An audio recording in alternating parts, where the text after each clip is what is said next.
Hi, my name is Maria Pearman, and thank you so much for joining me today on our talk about the latest in the evolving tariff landscape in the United States.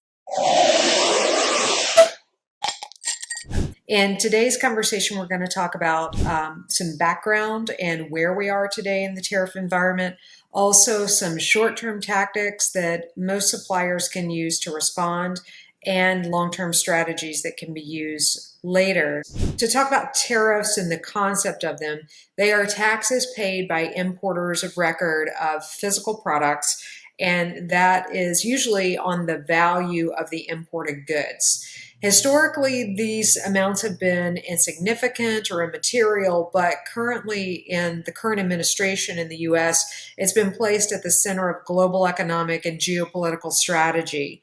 And many iterations of this tariff policy have been in play since the beginning of 2025. Now, as of August 7th, 2025, moving forward, our current state is much more stringent tariffs in place with significant variability in the rates depending on the country. Up until this point, there have been broadly a 10% tariff on most of our trading partners. Now, some of the highest rates we're seeing are on Brazil. That country has incurred 50% tariffs on goods being imported from Brazil. Followed by that is Laos with 40%. Myanmar is also at 40%. And Switzerland is at 39%. So I wanted to give you a sense of what the high water mark is on tariffs as of today. An important thing to remember about where we are is that goods from Mexico and Canada are exempt from tariffs if they are compliant with the USMCA free trade agreement. This includes a lot of goods and components that are relevant to the beverage alcohol industry. Any kind of Canadian wheat, malt, that is included in USMCA. Goods from Mexico, such as tequila, that is included in USMCA. So there are some carve-outs which are helpful to our industry, but still a lot of details to understand about where the lines are drawn. Also, another very important one for the industry is steel and aluminum. Steel and aluminum is subject to a 50% tariff, and that was effective June 4th of this year. So the impact of this could be extremely significant to the cost structure of goods for suppliers in the industry. The volatility and uncertainty in rates itself is a source of disruption and delay, and it takes a lot of extra planning to accommodate for this disruption. The financial forecasts that many suppliers have had up to this point now become less reliable. Supply chains can take many years to correct, and there's significant financial resources that might be needed to restructure your supply chain if it's even possible at all. So that's a bit about the background and the current state. On the next slide, we'll talk about how tariffs work. This is a visual that helps you understand the machinations here. So in this example, I'm using Brazil since that's the country with the highest tariff right now. So let's say that there is a price from a manufacturer of goods that are being sold. The price is $20,000. In our example, we'll assume that there's an export of kitchenware from Brazil to the US. So we've got $20,000 price tag. Then the tariff applied is 50% of the purchase price. So that's another $10,000. The distributor's fully baked cost is then $30,000. The distributor is going to turn around and sell it to the end consumer in the US. Now let's assume in this example that the markup is 20%. So the distributor marks up the original purchase price by 20%. So in our case, it's $20,000 plus a 20% markup is $24,000. They also add the tariff to that because that's a pass-through cost to the end consumer. So you're adding another $10,000. The sticker price for the end consumer is $34,000, and without the tariff, it's $24,000. So with something that's as disruptive as this is, what are some ways that beverage alcohol suppliers may be affected? These tariffs, as I mentioned, they're taxes paid by importers on the physical products, usually on the value of the imported goods. There's a high exposure here to raw materials, packaging, and components. Not to mention finished goods, because many suppliers of beverage alcohol in the US are importing finished goods from areas where there might be a geographical distinction about where the product comes from. So, point being that it's difficult to have a substitute good for these products. Not to mention, there's already tight margins and pricing pressures in the industry. There will be long lead times and regulatory complexity around these rules. And then the volatility and uncertainty is in itself a disruption to business. So, moving to the next slide, recapping some of the key imports that are affected by tariffs. This will include ingredients and additives, packaging materials, of course, equipment, indirect costs. The indirect costs here relate to some of the systems surrounding our logistics environment. For example, freight increases. One tactic to avoid tariffs is rerouting the shipment of goods. When you reroute, you're going to pick up costs in other areas, such as freight increases. Also, customs brokerage fees are likely to increase due to more Customs and Border Patrol scrutiny of goods that are entering the country. Storage and demurrage are also apt to go up from delayed customs clearance on at-risk goods. So many different factors leading to higher costs. So with all these headwinds, with all these uncertainties, I wanted to focus on short-term tactics that businesses can use today to respond to the environment, and then we'll follow up with some long-term strategies as well. So one of the most important factors to consider here is the first sale rule. The first sale rule allows U.S. importers to use the price of the first sale in a number of transactions to calculate customs duty. So in an example, let's assume that there is a manufacturer in Vietnam who sells a finished good to an Australian vendor. The good is sold from Vietnam to Australia at $10. And then the Australian vendor sells the good to a U.S. retailer for $20. And then the U.S. retailer finally sells it to the end consumer for $40. So we've gone from something that at the initial transaction cost $10, it went through a midway point at $20 and then finally reached the consumer at $40.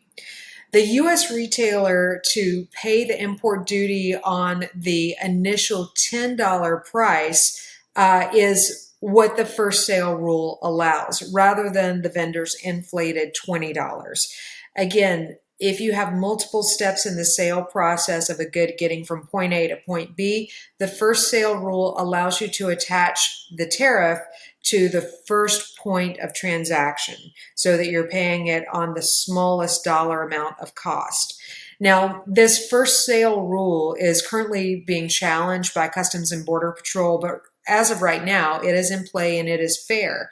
So something that could be a substantial impact to tariffs that a supplier is paying. Another short-term strategy here is around INCOTERMS. So INCOTERMS it's an abbreviation, but that refers to a widely used set of 11 internationally recognized rules which define the responsibilities of buyers and sellers. So it specifies who in a contract is responsible for paying for and managing shipments, customs clearance, and other logistics. So when you scrutinize Incoterms and you're reviewing your contracts, the clarity provided by these rules enables businesses to mitigate the risks associated with sudden tariff changes, ensures a smoother international transaction.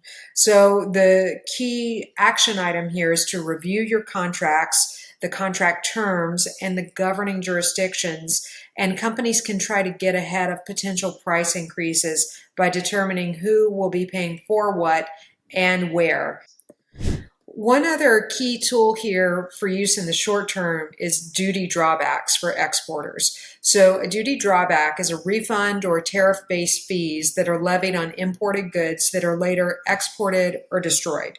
So these goods may be unused and in their original state, or they may have gone through a manufacturing process. Most commonly in beverage alcohol, this will be applied when an import is then subsequently exported.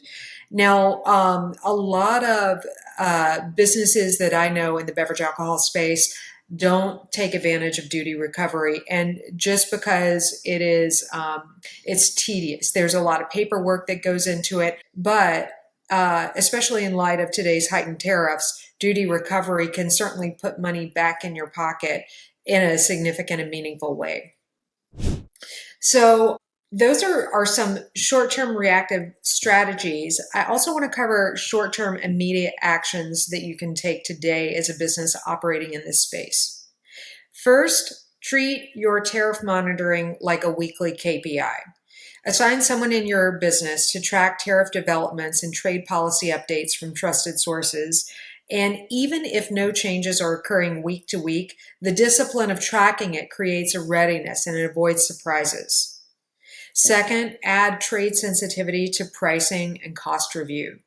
When reviewing your cost of goods sold or pricing decisions, include a tariff sensitivity column to your margin analysis. You're going to be treating the tariffs just like any other input cost so that you can see the true margin of every SKU that you're selling. Now, this is going to help firms pre-model the impact of sudden cost spikes and evaluate pricing flexibility.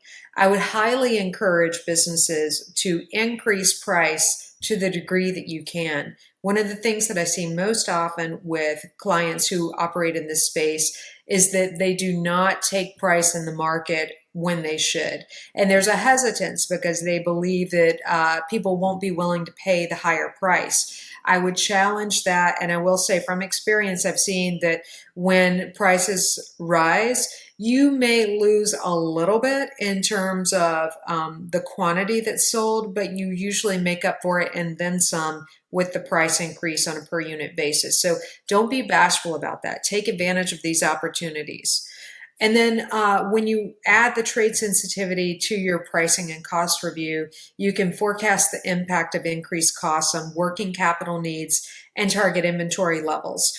This is really important for suppliers who perhaps have a bank loan, and the bank loan requires a covenant of providing your financials at the end of a quarter.